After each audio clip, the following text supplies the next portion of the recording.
Hey everyone, Antonio here, back with another video. And today I got a special guest, Milan, who's going to talk to us about social media and investing. What's up, Milan? Hey, how's it going, man? Thank you so much for having me on today. You got it. You got it. So, you left college 2 years ago, and while you were in school, you had a bunch of side hustles and stuff. You want to walk us through that story of like you're going to school for a degree? What made you start doing all these side hustles, investing, social media, all that stuff? Yeah. So in college, like before I went to college, I was already very passionate about like making money and stuff. So I kind of had that mindset going in. I just didn't have the resources. Like I didn't know about, Graham Stephan's YouTube channel or some of these YouTube channels and all these resources that could help me and educate me so that I could make more money. So in college, I really started educating myself. I started learning more about side hustles. And one of the side hustles I did in college was Amazon FBA. So what I did was I basically found these earphones on Alibaba and I had them put my logo on there and I sold them on Amazon. And I made around $5,000 off that. It was really nice. Especially in college when you don't have too much money, it was nice to have that. That's a lot of And money in college. If I had 5 grand, yeah, that's a lot. yeah. And to buy the inventory, I actually had used like my mom's money, like without telling her. So luckily I made it all back. But I made that and I stopped selling the product because it was low quality. So that's when I really got into like because of Amazon and because of drop shipping. I also did drop shipping. All these things I became really passionate about e-commerce and stuff. And yeah, and then after college I started on social media and now I'm focusing on that. And hopefully I'll be getting back into e-commerce again soon and launching my own personal brand. So I don't know if you know, but I also had Amazon FBA business Oh, too. nice. Yeah, I yeah. didn't. I did not make money. I lost money. How much do you lose? I lost me and my partner together. We lost 21 grand. Um, that was. Oh, yeah. Oh, you froze. You there? Yeah, I Okay, mean, cool. All right, cool. Um, yeah, we lost 21 grand. He kind of went off to another country in the middle of us like leaving our first full-time job to work on this. And yeah. he was in contact with a supplier in China, and that kind Mhm. of screwed us because we couldn't Yeah. get more supplies. But long story short, I learned a lot from that. And you started even earlier than me. So I'm sure you had a lot of learning experiences, especially because you made a profit. Um, so at what point did you, after the e-commerce thing, like what kind of investments did you do while you were in college? Yeah, so my first investment in college was in the S&P 500 index. It was some Admiral shares on Vanguard. What I did was I literally, okay, I don't advise doing this because there's like a moral gray area to this, or like even a legal gray area. But what I did was I took out student loans and I put them into the stock market. Okay, so I took out like $3,000 and I put it into S&P 500, and it worked out. I mean, I made money on it. I You're got lucky, risky as hell, but for doing that.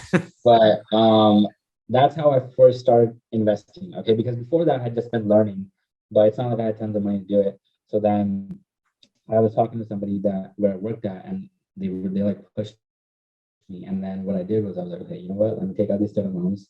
What's the worst that's gonna happen? It's 0% interest. I can make it back after college even if I lose it. And guess what? It was a really safe investment, and I ended up making money on it. That was my first investing experience. Wow. I don't know anyone who started investing in the stock market with loans. Yeah, yeah, yeah. I've had a very unique experience. It was student loans, man. I was like 0%. But to Yeah, that, at that it's point, it fine. doesn't matter. Yeah. Cool. So then now let's transition a little bit more to the investing you're doing today. So walk me through that, where you started at taking loans out to make money on the S&P. Now what are you doing? Yeah. So I mean now I'm still like my main investments are index funds. Uh and I try to consistently invest like a few $1,000s every month into the markets. And I also invest in like single companies, single stocks as well. Like so companies that I think that are gonna, that have a lot of potential in the future. I have some YouTube videos on that, like my top 10 metaverse stocks. And just some companies that I know are going to be around for the long term, like Apple or Amazon that so I invest in companies like that. And then now I'm going to start making a little bit more riskier investments. But for the most part, I've stayed on the safer side, and that's what I recommend for beginners. So, like index funds, right? For the S&P 500, it's had an average annual return of 10% ever since the 1900s, since it was created. I mean, most people become millionaires off of consistently just investing in that, if they do invest. So, if you're just starting out, I think that's really good. And for me, like I'm just moving on to like single stocks now as well. So you're starting to you built a safe net for yourself, and now you're going to start branching out a little bit more. Exactly. And that's why I also have I put in so much money into crypto recently too, because of these dips. And I was like, you know what, I'm gonna just keep buying, and it just kept dipping. And it's fine because I'm gonna be holding for the long term. So Yeah, that's smart. Are you taking loans out for this crypto too, or no, it's all good now. No more loans, okay? Loans. okay? Well, if you want to buy real estate, you should be but using loans, but Exactly. that's Yes. that's a different scenario. Cool. So are you doing anything e-commerce now after that first FBA experience, or no? So yeah, so after college, what I did, in college, I had made some drop shipping stores, but they weren't successful. I didn't make money off of them. And after college, I started doing eBay drop shipping, and then on that, eBay drop shipping, you said? yeah, Okay. so drop shipping on eBay, and I would basically just get stuff from Walmart and then drop ship it on eBay. So I'd order directly from Walmart and send it to the customers there on eBay. The profits are very low on drop shipping. I think like I was able to actually maximize them and get them 10-15%, but usually they're like around 5%. Okay. And right out of college, I started doing this. I started making, at first I made like $1,000 a month, then 1,500, then 3,000. So I was making a few $1,000s a month. And then at the time, I also saw, like at the time, I was also working on launching my personal brand, building out a personal care brand. And, that there were so many hurdles with that. I put in money and I got banned on Facebook and like for the ads and stuff, and like a lot of hurdles with that. And at the time, like TikTok also came along. So because I had downloaded the TikTok app and I was seeing people post about their businesses and about their small businesses and their journeys in e-commerce, and I wanted to do that. So that's why I got on TikTok. But personal finance and just side hustles and all that was also a big interest of mine. I was very passionate about that. So I started making some skits on it, and I started going viral. And then, after I saw the opportunity on social media, I was like, okay, I'm going to focus on this right now because the organic reach is insane and I can put the e-commerce stuff on hold. Okay. And well, once I build out my stuff on social media, I'll get back into e-commerce, and that's kind of the plan right now. And that's just on hold for now. And so just for everyone who doesn't know your social media game, what's your following like right now on different Oh yeah, platforms? okay. So on TikTok, I'm at 2.2 million, and on IG around like 840,000. So in YouTube is like 25, 26 on the lower end, but I'm working on it. It's good stuff. With this, we're working on it. Yeah. So um, that's amazing. I mean, you got like what, more than triple my following on every platform combined. So good for you. You're killing it. And like, what do you think was the thing that made you stuck out out of everyone else compared to everyone else? Because there's a lot of people talking about personal finance and stuff. So why you? I think initially I did a good job of building community, and also because initially I was like my first few videos were just the topics were relatable, right? Like the first video I made was on like on cars, I think, and then like just the buying process and the negotiation process, and just I made videos not on complex topics. I made videos explaining like the basic stuff, like explaining what the term investing room means. I remember I made a video on what investing room means, and that got over like 1 million views, right? So I was catering to like some of these people, just introducing them to these concepts, and I think that really helped because there's so many things in finance, and people really, if they don't know what you're talking about, if they don't know the basics, then they're not really gonna relate to it. So I just made good, relatable content initially, which helped me kind of blow up. And another thing that I've seen in the comments is like just I don't know. Some people say that I don't talk too aggressively. Like they like how I present, like the delivery of the content itself. So I've noticed that consistently now because at first I didn't know like what it was that was making me go viral. But because I've seen comments on it, it's like, oh, some people say like I like how you present it. Like I like your voice, even sometimes it's soothing. And I'm just like, oh, okay, cool. So I guess people like the delivery as well, which is big. Mm-hmm. Okay. So you've had a few different things. Now, why? So you're focusing on social media mainly because you think that has a lot of potential right now, and that's going to help you build e-commerce down the line? Yeah, yeah, exactly. I mean, now with what I've learned about growing on social media, about TikTok itself, I can probably build a seven-figure brand. Like because I know how TikTok works and how much you need to post on it and get that free organic reach, right? And how to get that. Like I think it's gonna help me tremendously in my e-commerce businesses as well as any other business that start now. I think like businesses either have a traffic problem or a sales problem. And Yeah, like if you have the traffic, you have half of the formula. Then it's just a matter of finding the right offer for those people. And then boom, you got a good combination. So if you, and with the traffic you're garnering right now, it's, you're pretty set up for success. So exactly, yeah. for social media, what is one tip for someone who's starting out right now who wants to start growing? Um, so I think it's just the consistency really because you know going viral instantly, like that's what happened for me, but that's not always a good thing because then you can't really build out your resiliency on social media. Like it's not gonna, like how are you gonna make it through the lower ends if you start off instantly going viral, right? So I think just being consistent is really good.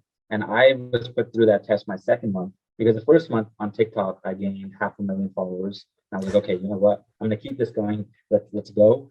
But that second month is completely slowed down. Like I started losing followers, started getting really low views, but I kept going still. So like that's what I think I was able to actually also make it through the low ends, which shows that over the long term I'll make it. But if you can't make it through these lower ends and be consistent during the hard times, then you won't really make it on social media. So I think the biggest thing is just being consistent. Yeah, the dips are extra low when you don't want them to be low, and that is for sure. But Exactly. if you're watching this and you're thinking about, doing some form of investing, you don't have to be some big name investor. You don't have to have millions of dollars to talk about it. Your experience is unique, and that is the difference, right? My experience is unique. Milan's experience is unique, and neither of us are these unbelievably super successful people, but we're out here sharing tips based off what we learned and what we're doing. So are you getting into real estate anytime soon or what? Yeah, man. I was gonna, okay. The plan was to get a rental property last year, actually. I just never got to it. And so this year I want to do it. I'm gonna do it for sure, most likely. But the problem is right now, like with the home market, it's so high. Like, what are your thoughts on that? Do you think you should still keep buying rentals even in this high market, I or what do you just think? I just got another offer accepted yesterday for a 5 unit. Well, it's a single family that I'm going to convert into a 5 unit. And if I shared my screen right now, you'd see the numbers for a property that I was analyzing while you were fixing, Wi-Fi issues. Yeah. And I went to go. I'm going to put an offer on this one too. It's just a matter of finding the right markets Okay. to do this in. Mhm. Like you're where in California again? You're I am in the northern, so I'm in SoCal, like in the middle of Fresno. Near, okay. it's like three Well, hours from San Francisco. but it's expensive. Not as expensive as some of the other places. Fresno is like what? Home prices are like 300, 400. Easily, yeah. Yeah. Okay. Um, Either way, that is too high for a property to cash flow for the most part. Um, I would highly recommend you look elsewhere, and that allows you to make it more of a business as well. We could talk about that more later if you wanted to ask Yeah, me a yeah, real estate you're question. right. But But basically, there is still opportunity. there's always opportunity because I actually made a video with a bunch of other real estate TikTokers that I'm friends with and stuff, and to show people what it was like for the entire year, for how many deals everyone was doing, Yeah, and everyone had done more deals than me because they're all like multimillionaires, but they're all doing like one guy bought 200 units last year, another guy bought like 100 units, another guy bought 35, another guy bought like it's still doable. It's just a matter of you finding the right properties, and it's a numbers game. You just got to keep going through all of them. So it does take time for you to find them. Like I've been looking for a good deal for, I don't know, like 4 or 5, 6 months. And now it seems like two fell at the same time. Right. But like there was right. 6 months of me looking, a couple minutes every day and not finding anything. Yeah, And yeah, now a couple are coming through. for sure. But yeah, totally doable. And yeah, if you need help with that, Yeah, side man, if piece. one of those properties isn't, something falls through, I might be here to catch that deal. I've done that before where if hey, like an offer doesn't work for me, I say, hey, you guys should buy this property because it works. Or if I don't have cash on hand to buy property with, I'm like, Yeah, I send it out to people. I'm like, yo, buy this thing because it'll make you money. It doesn't make sense not to definitely. buy it, type of thing. Cool. So main focus, social media and investing. So if for someone, my audience is beginner real estate investors, or people that are thinking about starting to invest in real estate, what would you recommend for someone that doesn't have a lot of money to start investing? Because a lot of people, they feel like they don't have money for a down payment. And so I typically lead them towards some form of stock or crypto type of investment to get Yeah, started. yeah, yeah. Yeah, so I think it depends. Okay, so if you only have like a 50 or like I know some young people, they only have like 50 or $100 saved or something, right? Yeah. So if you only have like that little money, then you should not put that money into the markets or into crypto because first you need to educate yourself, okay? Because in stocks, let's say you invest in the S&P 500, you make a 10% return. On $100, you're only going to make $10. Like the ROI, just that's not that much money. $10 on top of 100 isn't that much money. So instead, how about you spend that $100 on yourself, get some books, maybe buy some online courses on Udemy and learn because the ROI you're going to get from investing in yourself initially as a beginner is going to be much higher than just putting that money straight into the market and you don't know what you're doing. Same with crypto. Crypto is extremely risky and it's like you're not going to find that one coin that's going to like, I don't know, 1,000x or something, right? Most people end up losing money in search of that type of stuff. So crypto is also very risky. And I think just if you have that little money, just invest in yourself and buy books like Think and Grow Rich, Rich Dad Poor Dad, get educated on the fundamentals of finance and investing. And then later on, when you do have more money, you're going to be a lot more ready to make more money off that money.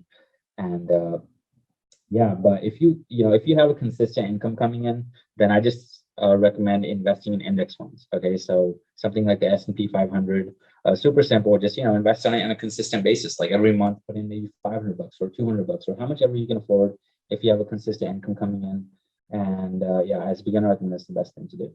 Yeah, I couldn't agree more. The amount of people I had, one person join my membership. It's $50 a month, and Uh-huh.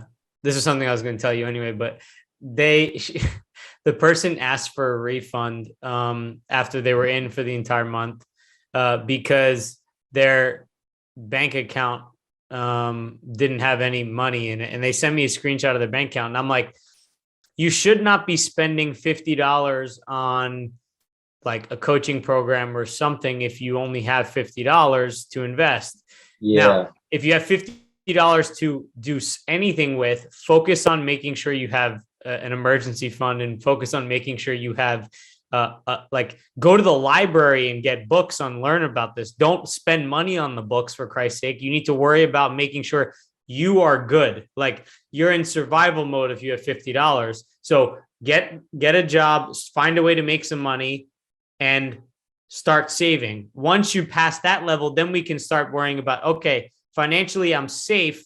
Now we need to start being a little bit riskier, which is investing. But yeah, yeah. I think you're right. Yeah, everything like with the emergency fund and all that, it's super important.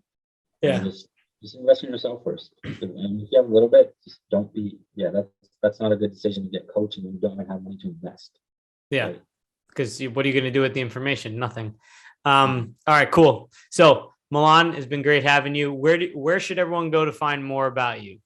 Yeah, so you guys can find me on basically every platform, TikTok, Instagram, YouTube, Pinterest. And my handle is just Milan Singh with Singh having like three H's at the back. Okay, so MILENSINGHHH. All right, and that's the handle you'll need for all my platforms. Cool. All right, Milan. Well, thank you. Thank I'll you for talk to you having me, soon. All right. Antonio. It was great being on today. You got it. I'll catch you later.